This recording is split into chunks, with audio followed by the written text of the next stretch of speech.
Hello everyone, welcome to all in video number 2.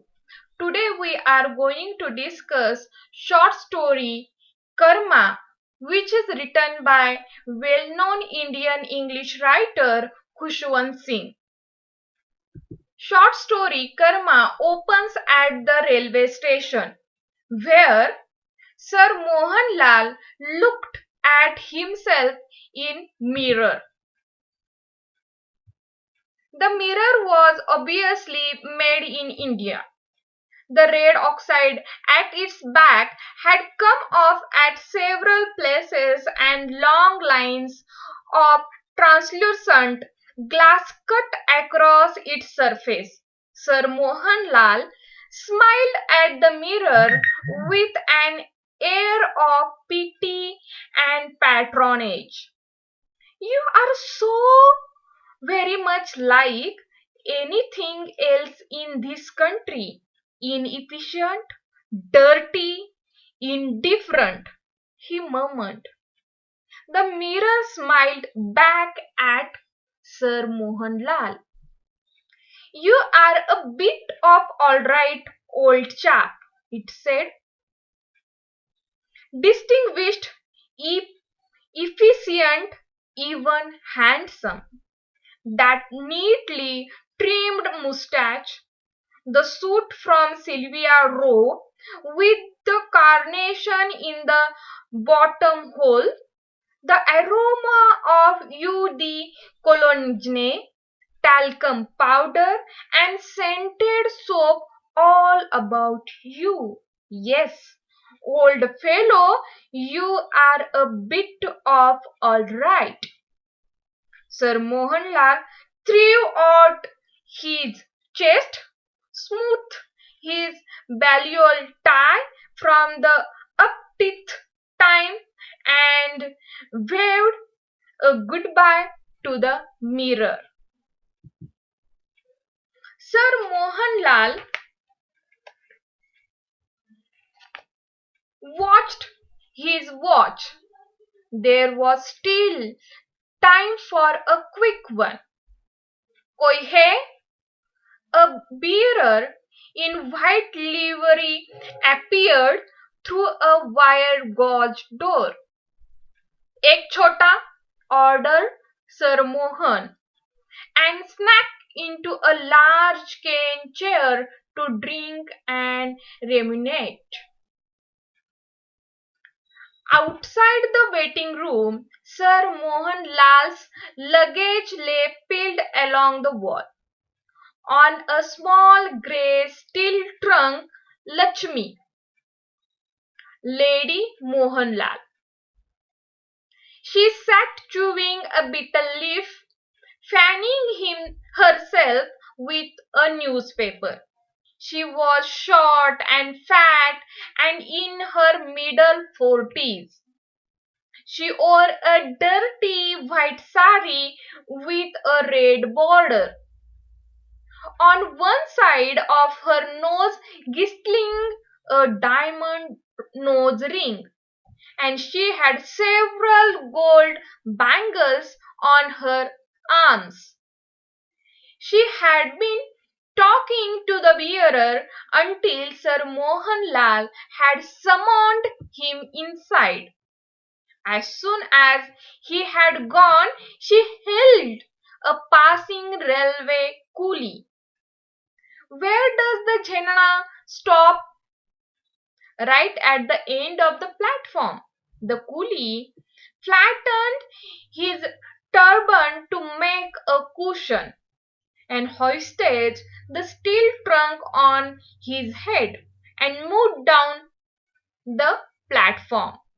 Lady Lal picked up her brass tin carrier and impelled along behind him.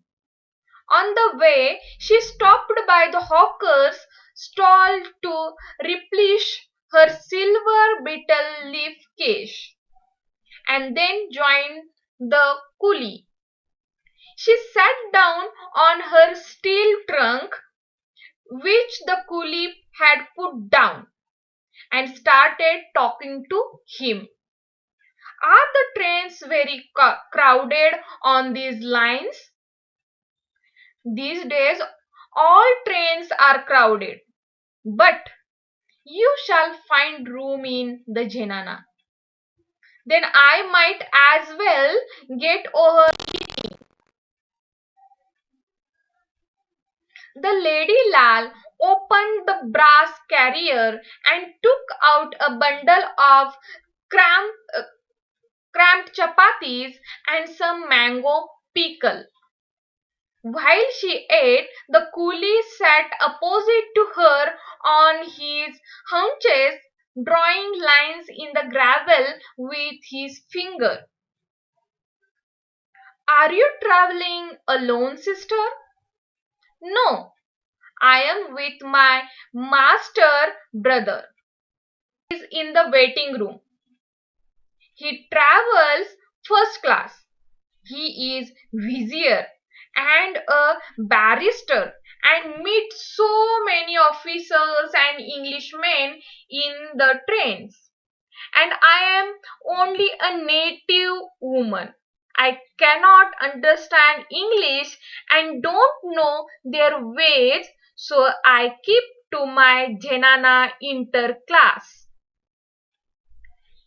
Lakshmi chatted away merrily. She was fond of little gossip and had no one to talk at home. Her husband never had any time to spare for her.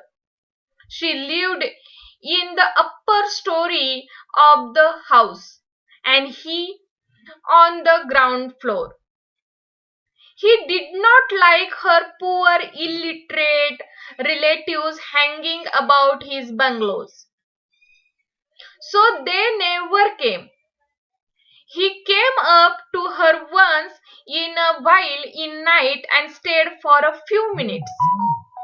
He just ordered her about the Englishman Hindustani, and she obeyed passively. These nocturnal visits had, however, borne no fruit. Announced approaching train. Lady Lal hurried finished of her meal. She got up, still linking the stone of the pickled mango. She emitted a long, loud bleat as she went to the public tap to rinse her mouth and wash hands. After washing, she dried her mouth and hands with loose end of her sari and walked back to her still tongue, bleaching and thanking the god for the favor of filling meal. So, in this section of story, Khushwant Singh introduces two characters. One is Sir Mohan Lal and another character of his Lachmi is a native woman, native illiterate Indian woman. She is not respected in her own home by her husband. Why? Because she is illiterate. She is poor. And because of that, she is cut off from the family, cut off from the society.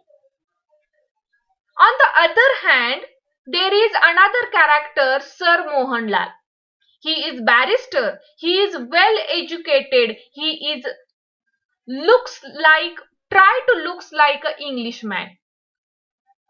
He is able to speak with Englishman, but Mohan Lal travels in first class. Why? Because he is educated Englishman. And native woman Lachmi is traveling in the interclass.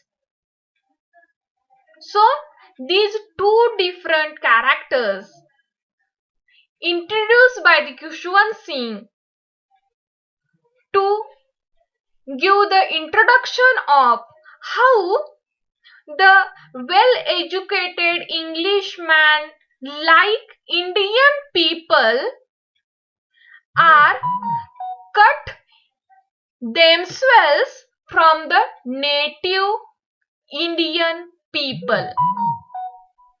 So, thank you so much.